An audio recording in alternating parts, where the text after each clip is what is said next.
Friends,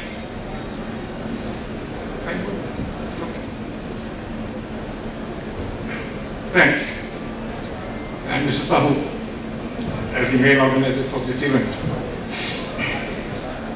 Let me thank first of all Mr. Sahu for inviting me here. As my colleague from the service mentioned, I was not very happy, not very keen to accept the invitation. When he first rang me up, I told him no, it wouldn't be possible for me to come.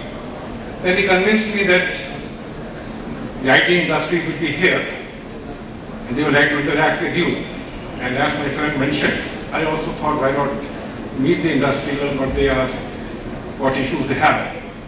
So ultimately I accepted this invitation. I'm very happy for it because ultimately the whole industry is here and I can see Mr. Sahu is doing great work.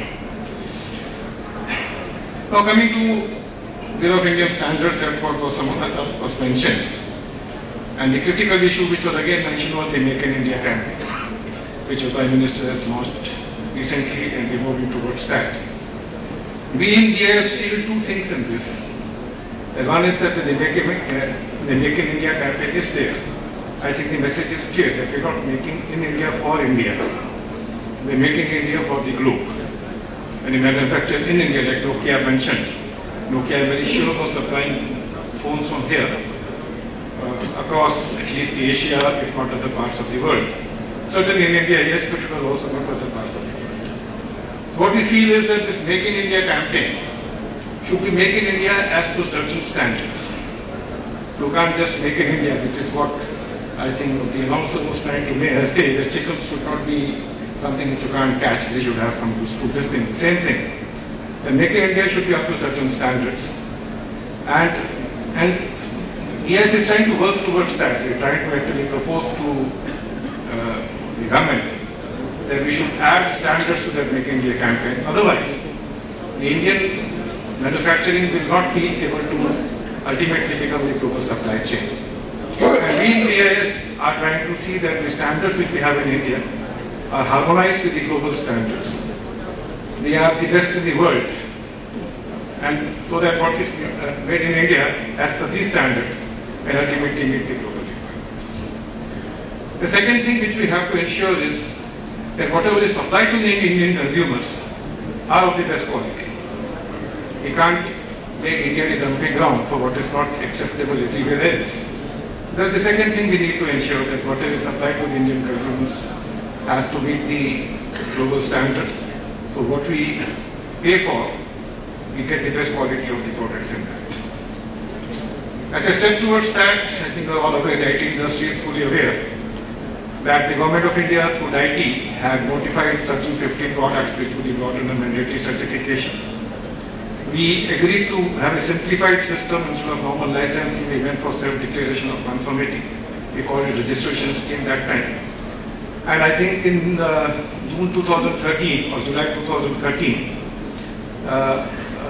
we gave the first registration was given by BIS. And after that, I think so far we have given, I think, 1,200 odd registrations, so 9,000 odd models have been approved by us. And today the system is totally online. Today, in fact, we grant a registration in about 15 days' time is the upper limit we have kept for ourselves. And the whole application process, we do not accept a physical application form, we accept only online.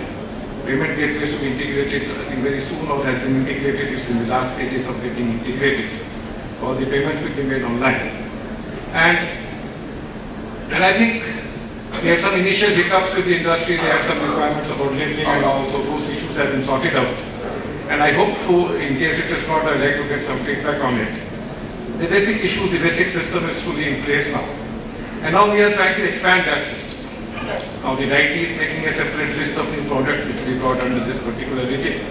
We are parallelly working out to bring around 2,000 products, non-IT products, under the same system of self-declaration of conformity. So when we say that goods in India should be made as per standards, the second thing which is also important is, one is, as I mentioned, standards should be aligned with the global standards so that they are in harmony with that.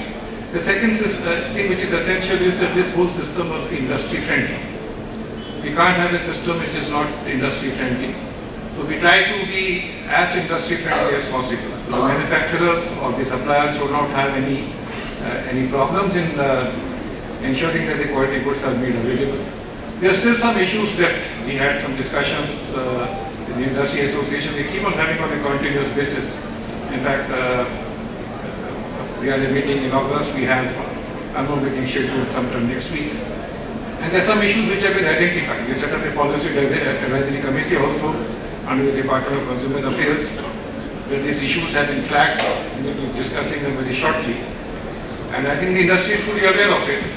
And in case some more issues are there, we can add to it. But I think the issues are getting down. They just narrow down to 4 or 5 issues which are left out. And of course, in global supply chains, there are some issues on that which we need to sort out. From our side, there's some issue of marking fees. How do we recover the cost of what we are doing? So there's some issues which are left which we'll discuss and we'll try to find a solution. But the end result of the whole process is that, as our friends mentioned, that if we can put these things together, we can achieve 2 things. One is we can make this Make in India campaign a success. Second, we can ensure that the consumers in India are supplied with the best quality products and as fast as possible. It's not that we should be getting something which is the latest after 6 months or after 3 months, after 2 months. We should get them immediately when somebody else gets in there's in New York or London, we should also get them in India. That's the ultimate objective we should work towards. And we look forward to any suggestions from the industry in this regard, how to do this. Ultimately, government has to only be an enabler. The technology or the innovation has to be done by the industry. Government can only become a facilitator for that to happen. The broad objectives are very clear, and we are there to help you to the extent which is possible. And I look forward to any comments on that. Lastly, let me also congratulate Mr. Saul once more for an event which he has organized. He's got the full IT industry here. And I'm very sure that this, I think 17th year something you mentioned, that this will keep on growing from this point onwards, and we'll continue to have these events in future also. With this, I will close my remarks. Thank you very much, and wish this event all the success.